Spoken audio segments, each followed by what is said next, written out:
I want to ask you a troubling question. Are we confident in the origin of our story? Like if you're sitting in here today and you have a relationship with Jesus Christ, okay? How confident are you in the origins of your story being the 66 books of the Bible? Are you confident in its origin? Do you know anything about its origin? If not, boy, have I got a deal for you, right? When it comes to this, none of us were eyewitnesses. We weren't eyewitnesses to the events. We weren't eyewitnesses to any of the actual authoring of those original manuscripts. And why is it that we have faith? It comes down to two primary questions. I've had to ask them of myself. I've had to root around all week as I've prepared this message. How do we know it is accurate? And how do we know its origin is divine? So give me about 5 minutes to do some academic things. And if you're like, oh, I'm not academic, don't check out. This is important, okay? Here's what we have. We have over 5,800 Greek manuscripts, okay? And you're like, I don't care. You do care, and let me tell you why. Okay, you have 5,800 Greek manuscripts. You also have 10,000 of those manuscripts in Latin and thousands of other translations that exist. And the time gap, this is important, I'll explain all this in a second. The time gap between the original writings, okay, and the earliest copies is remarkably short. They date the earliest fragments of the book of John back to AD 125. Okay, so that's a real short gap when we're talking about the transmission of ancient texts. Already you guys are like, when's lunch? Stick here, this is important, okay? The vast majority of the text that makes up our Bible, okay, that we have within all those manuscripts, about 99% is consistent across all manuscripts. That's absurd, again, when it comes to the transmission of ancient texts, okay? And it says this, okay? It says that the variance or the differences between those manuscripts, all right? They tend to function in less than 1% of those New Testament texts, and those variants, they tend to run in the minor spelling differences, okay, so something got misspelled in transmission, all right? Word order changes, a word was here versus there, which typically doesn't alter the meaning in Greek, or an obvious scribal slip. Here's the point. Less than 0.5% of the variations that are within all of the texts that I just described, copies of the Bible, of all of those, any of those variants don't have a possible impact on the translation or meaning, and none affect a core Christian doctrine, okay? The transmission process that brought the Bible from when it was written to you sitting here today is radically superior to any other ancient document that we have. Let me give you an example, okay? So if you go back to other ancient texts, call it roughly around the same time. Homer's Iliad, all right? Ancient document. I'm sure all of you have read it, all right? What we have of the Iliad is 650 manuscripts, and the time gap from when the original was written to the copies is over 500 years, making the Bible unparalleled in comparison to maybe just this one document. But why does nobody care? Why aren't people sitting around on YouTube debating each other about whether or not the Iliad is correct? Here's why. Because if Homer wrote different words about Achilles and the Trojan War, which is what the Iliad's about, it doesn't change your life in any substantial way. What I find interesting is this.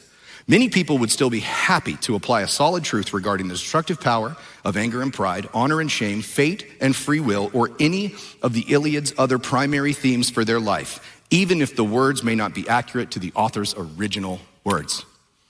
But all of a sudden, you throw the Bible in the mix, and people can't wait to step in there and go, one little dot, one little period, one little word out of place. Nope, throw the whole thing out. Why? Because if the Bible is true, it has a radical amount of change for how human beings exist on earth, doesn't it? It changes everything. So what you want to know at this point, and I'm glad you asked, what does your church believe, or if you're visiting here, what does this church believe about the Bible? Here's what I got. I copied this literally right off of our website, okay? This is in our statement of faith. You can find it online. This is what we believe. We believe in the scriptures of the Old and New Testament as being verbally and completely inerrant, highlighted, I'll talk about this in a second, in the original writings and of supreme and final authority in faith and life. Original writings, what does that mean? There was an original. There was a first edition signed copy of all of the writings that make up the Bible, and we don't have them. We don't have the original manuscripts. And some of you are like, oh my gosh, my whole life is a lie. Like, what do you mean? You've never even seen them? They're not sitting somewhere in the Smithsonian? No, we don't have them. So you ask yourself the question, well then, why do we believe that they're accurate? Here is my answer. I'm gonna walk you from Rustin Rossello's view. The reality is that in faith, I believe that those original manuscripts were verbally and completely inerrant, but I don't have to lean entirely on my faith because we have a shocking number of copies that match up, pointing to what those documents originally said. The bottom line is this. It is a statistical fact that the New Testament is the best attested ancient text in all of history. And that's what we're holding when we look at God's holy word. Now I'm gonna flash through a couple of things real quickly. Like if you talk about the other things that support it, because that's just the textual evidence. Archaeology and the Dead Sea Scrolls confirm the accuracy of the Old Testament transmission, okay? Because everything I just told you about the New Testament. The excavations of Jerusalem, Jericho, and other places confirm biblical context. The eyewitnesses, okay? We talk about the disciples, people who saw this stuff. The New Testament was written within their lifetimes. They were a part of it. They were sitting there saying, this is what happens 20 to 60 years post Jesus' death. Multiple authors all have consistent accounts. I can't get 4 people to agree about lunch. And we've got an entire account of the life of Jesus Christ, the most important human that ever lived, according to the belief of the Christian faith.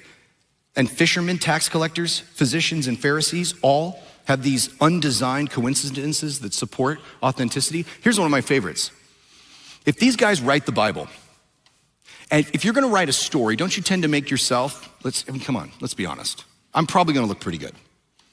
If I write a story, I'm probably gonna look okay in that story. Why would you write a story where you look consistently inept and foolish if that's not the way it really happened? Like if you're gonna write a gospel, and I mean, unless you're just upset with Peter, but they all kind of looked like idiots at some different point because they didn't get it. Because Jesus is unfolding it. And over and over again, in all the gospel accounts, they go, yeah, and then we did this, and then we did this, and we didn't get it, and he told us this. That's not the way you write a story unless it's an eyewitness account. Extra biblical sources, non-biblical writers record all sorts of things like Jesus being executed. That was Tacitus. Josephus writes about early Christians like Jesus, James, and others. Jesus is described as people worshiping him in non-biblical texts. Martyrdoms, people don't tend to die for a lie.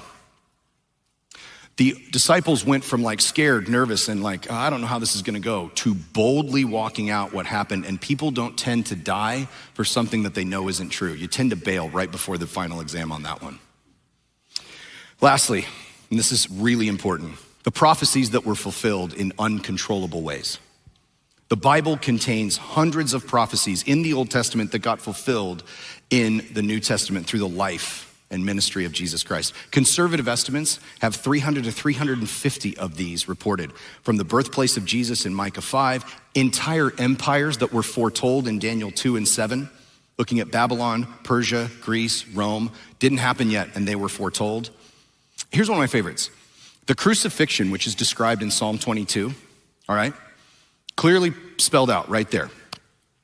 The practice of crucifixion did not exist yet at all. So if you want to talk about just like, well, that could have been done and manipulated by human beings, okay, let's walk down that road. Do we really think that the Romans decided to help out a people group that didn't exist yet, who like walking through and creating an execution method to perfectly fulfill the Hebrew scriptures? Is that what we think really happened?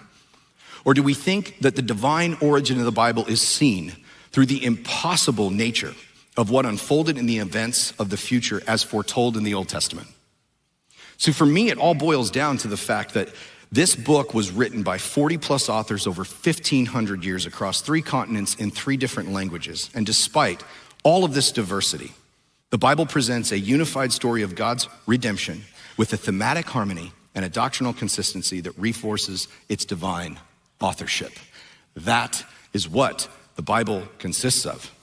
So for me, between not another ancient document ever have been attested to more, and seeing that the Bible is accurate in what it intended to communicate in its original form, in addition to that, the impossible fulfillment of all of the events that unfolded in the life of Jesus and the divine authorship there, Combine all of this with the fact that I personally have tried everything else in my life which didn't work and almost got me killed. And that right there is why I devote my life to the teachings of this book and this book alone. And if you're walking in this church, you need to know that that is what your entire church on staff and volunteers is pointing towards. The fact that this book is so much more than a cleverly devised collection of myths. It is eyewitness accounts and fulfilled prophecies that point to the fact that God has given human beings so much more than clever myths. He has given them best advice for his creation at how to flourish in a fallen world.